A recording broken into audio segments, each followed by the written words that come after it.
Hello there again. So you may have noticed I posted a video on some morning routine tips, and now I'm just going to go ahead and jump right into some tracking tips. And the reason why is because not everyone tracks their food, but if you are tracking your food, it's very helpful to bring awareness to your intake. It can be annoying at times. It doesn't have to be forever, but tracking your food, you guys, and seeing how much protein and how many carbs and fats and how much fiber you're taking in, you guys, and how many calories is so effective when it comes to fat loss or weight gain when you're trying to gain muscle or whatever your goal might be. Having a good grasp on what your nutrition looks like today and how can it improve tomorrow to align with your goals can be huge. So I just have a few tracking tips for those of you that are tracking your nutrition, especially if you are working with me. I just want to pass this stuff along, and actually I'm sharing a lot of things that already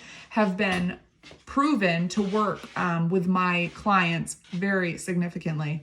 Before I do, I hope none of you are thinking that I'm wearing like a skirt that is this. It's just a blanket because I'm in my basement office and it's slash toy room and it's freezing down here.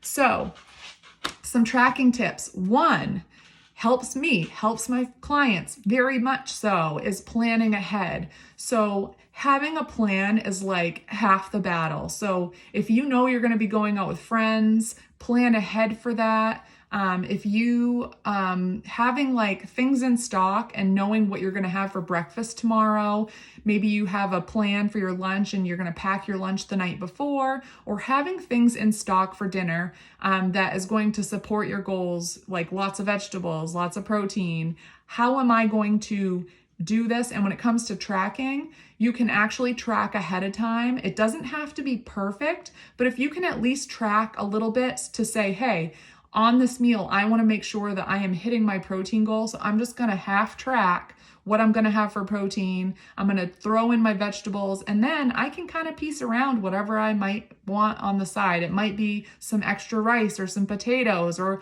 a glass of wine, whatever it is. Always start with your base and log it ahead of time and plan ahead so you can feel like you are in control of your choices when the time comes, rather than like flying by the seat of your pants and trying to figure it out at the time.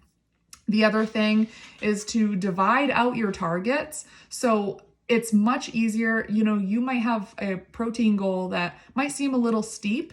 And if you divide your protein out throughout the day and divide the fiber out throughout the day, it's going to help you also dividing your fat and your carbs throughout the day evenly, fairly evenly. So, or if you like a bigger meal at night, you can put more carbs and fats allotted at night. But dividing things out and setting your goals by meal versus for the whole day will help you stay on track with getting enough protein throughout your day, not feeling like you have to catch up at dinner and like eat so much protein to catch up. So starting by dividing that out, but also if you know you're going to go out, this worked with a client of mine recently, actually. She knew she was going to go out with some friends and family and they were going to go out for pizza. So she planned accordingly, knowing that that was going to happen. So she kept her carbs and her fats a little bit lighter and heavier on protein earlier in the day. So that planning ahead and dividing things out helps you not play catch up, but not feel like you're going way over, and it just keeps things super sustainable.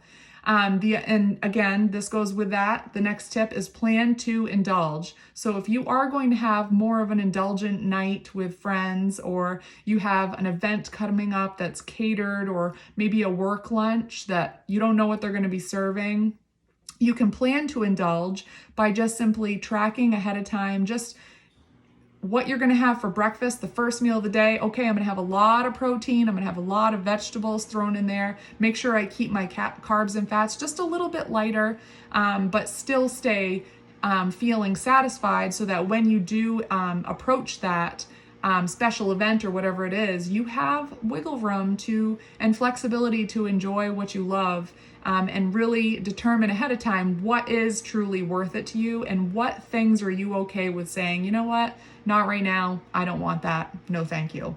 And then the other thing that I am huge on is know when to take a break from tracking. So if tracking is driving you crazy and you're tired, tracking fatigue, you guys, is a real thing. So maybe you decide that you're gonna stop tracking on Sundays and just eat mindfully on Sundays and get right back to tracking on Mondays.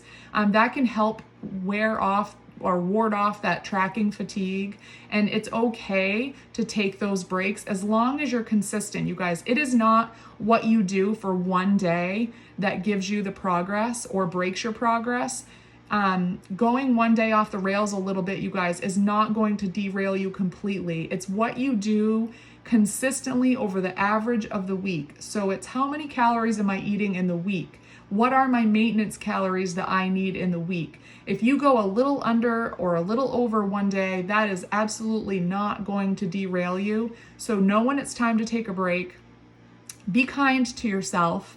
You want to keep your sanity, and it's all about just finding that balance. And that is what a coach can help you do, is just knowing when to take a break, when to jump back on. And you are in control of your life. You are in control of the decisions you make. So it's very important to know when to track, when to not. And for example, when I have a client that's going on vacation or for example, I have one going on a long motorcycle ride weekend with some friends, you know what? Put the phone away, don't track your nutrition, practice what you know. And that is where the magic happens, knowing that you can not track your nutrition, but hey, I know how I need to eat to feel my best. And I know that I have room for that cheeseburger that I'm going to have on the road, or I know that I have room for that beer that I'm going to enjoy. So you are in control, and tracking is simply bringing the skills to eat in balance so that when you're not tracking, you already have those habits under your belt to know what you need for nutrition to fuel your body, feel your best, align with your goals, and live your life most importantly. Have a good day.